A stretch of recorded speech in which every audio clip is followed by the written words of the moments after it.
Joining us now from New York City is the Hill's legal affairs reporter, Zach Schonfeld, who was inside the courtroom during the trial and just left the Trump presser. Zach, thanks so much for joining us. So let's start with this presser that just took place. This is obviously breaking news. What was the tone of Trump's presser, and what were some of the threads that he was connecting there in regards to how he views this trial and some of the other attempts to go after him legally?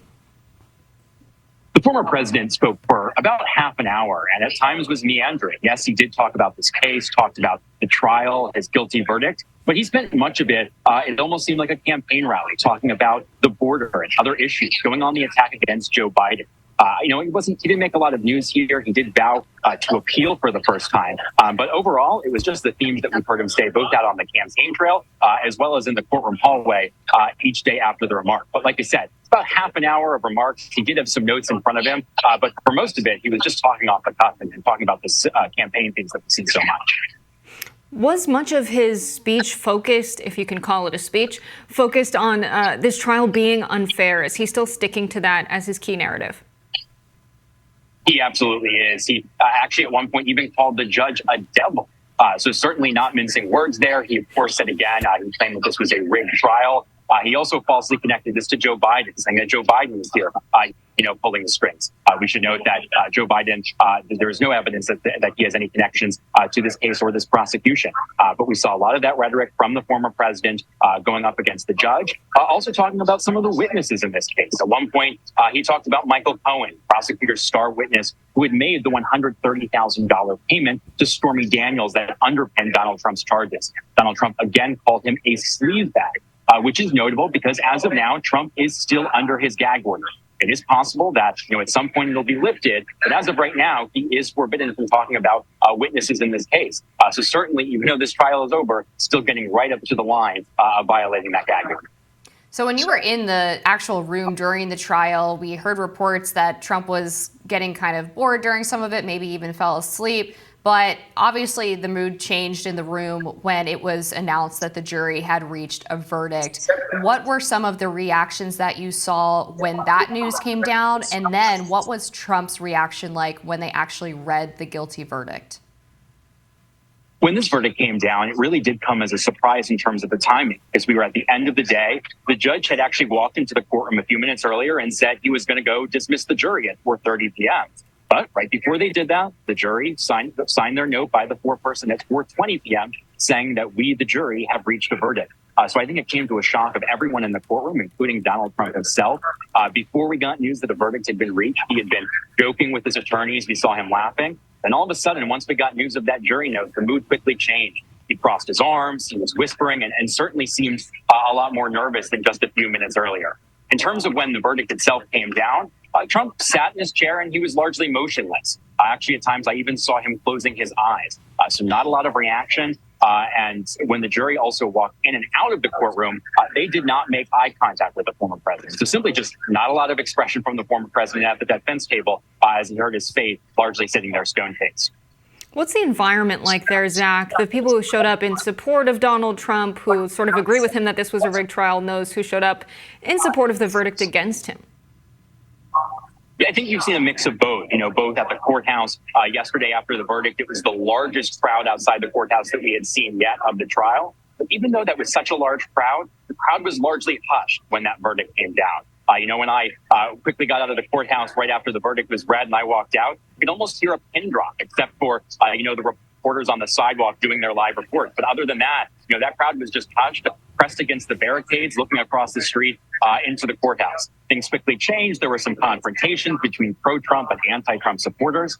And that dynamic has carried over into today where, I'm standing right here in the lobby of Trump Tower. But across the street from me, there's actually a crowd of pro-Trump supporters gathered. Some of them are carrying very large pro-Trump signs. And the former president noticed that during his presser. At one point, he actually pointed to them across the street and thanked them for coming out and seeing their support. So certainly now seeing the largest crowds that we've seen yet of this trial. So was it only media that was actually allowed inside of Trump Tower for the presser then? It is mostly a crowd of media in here. The only other group of people that were in here for the press conference was what appeared to be a crowd of Trump Organization employees. Some who we recognized as executives in the Trump Organization.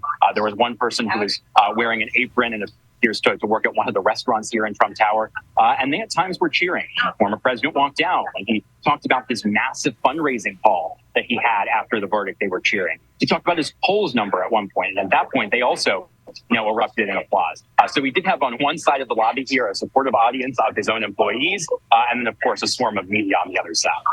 I want to get into some of the more ridiculous statements we're hearing whispers of that was said at the presser. Obviously, you were just there. Is it true he mentioned Comey? What were some of the other ridiculous things he was saying in his ramblings? Yeah, I mean, he really went through his list of all of his grievances over these past few years. At times, bringing up even the House January 6th committee, calling them the unselect committee of thugs. He was going after Adam Kinzinger, who was one of the Republican congressmen who was on that panel, saying that Donald Trump said that he cries every time that he goes on TV these days. So certainly, we're not just talking about this hush money trial, but going through all of that. He brought up the Russia probe back during his 2016 campaign, and all of that. So certainly, it seemed to be at times just going through his greatest hits of his campaign things that we've seen. Were there any questions that he took from the media? And if not, I imagine there were quite a few shouted questions. And what were some of those? Yeah, there were a lot of shouted questions right when he finished up, but he did not take any of them. He walked right off the podium and back to the other side of the lobby where he went back upstairs. So taking no questions from the media at all. Just really simply just going on for a half an hour, meandering and rambling at times. But like I said, no questions at all. Zach, did he happen to mention anything about the sentencing happening just days before the RNC official convention? He did vaguely seem to reference it. He didn't go into too much detail, but at one point he actually made an interesting comment talking about his age. The fact that he, is almost 80 years old, which is interesting given that, so much of his attacks in this campaign against Joe Biden is talking about the president's age. So it was really an interesting comment when he was talking about how old he is. And that's relevant because we're expecting when we get back into July and he comes back to Manhattan's criminal court for that sentencing date, one of the things that we've already seen his legal team signal is that they're going to talk about that Donald Trump is almost 80 years old. And judges, in many cases are reluctant to sentence defendants to jail or very lengthy sentences when they are getting up into such great age. So it was an interesting comment for sure. But beyond that, he didn't get too much into sentencing. Did Trump talk at all about his fellow Republicans? We saw Larry Hogan, who's running for Senate in Maryland, previously was governor there, saying that he respected the jury verdict. And Trump's campaign manager, Chris LaCivita, responded to him by telling him that his career and campaign were over. Did Trump express any resentment towards some of his own party for maybe not being supportive enough of him in this process?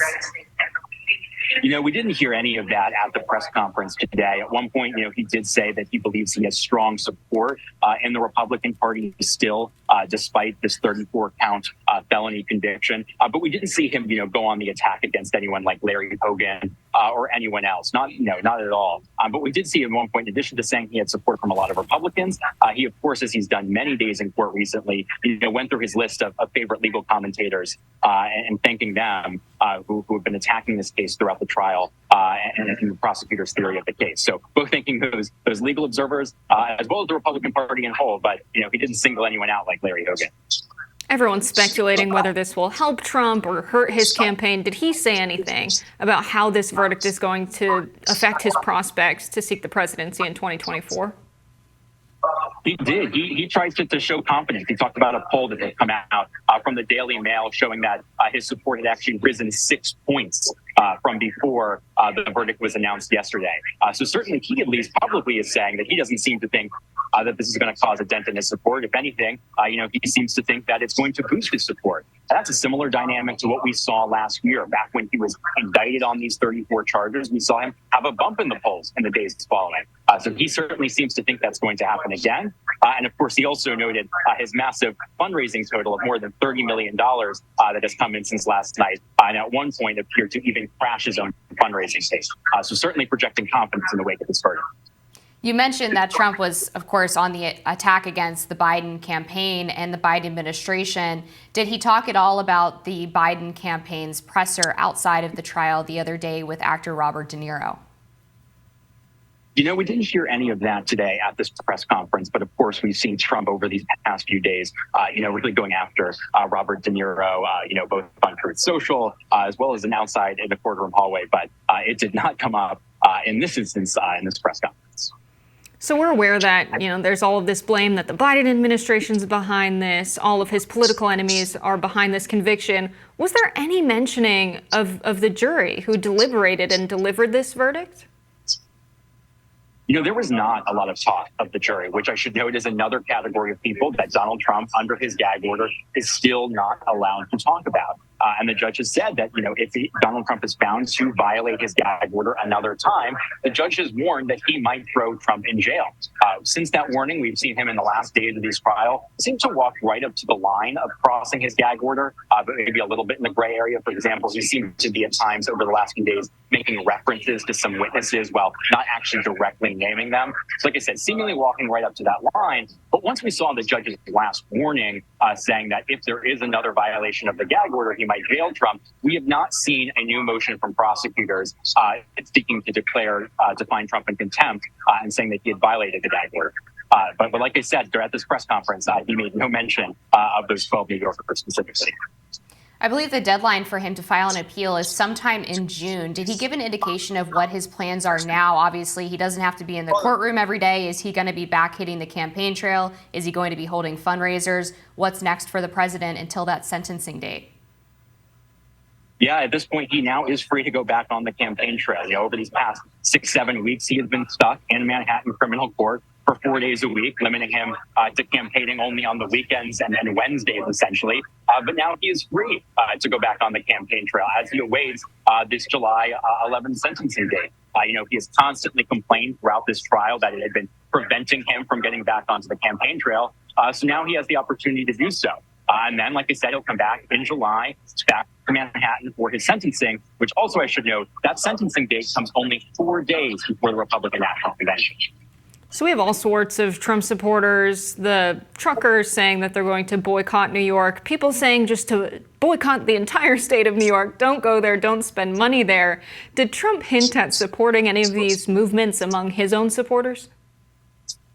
He didn't specifically, hint at supporting those movements, but what he did do is he railed not only against Judge Juan Merchan, who was the one who actually oversaw this hush money trial, but also at one point during this press conference, the former president was taking aim at other New York judges who have overseen some of his recent civil trials, both his civil fraud trial, where he was found to owe almost $500 million, as well as his recent civil defamation trial related to the E. Jean Carroll matter. Donald Trump has been attacking all of these judges, saying that he simply cannot get a fair trial in New York. That's another point he made during this press conference, saying that he did not believe he had a fair venue here in Manhattan and in New York City.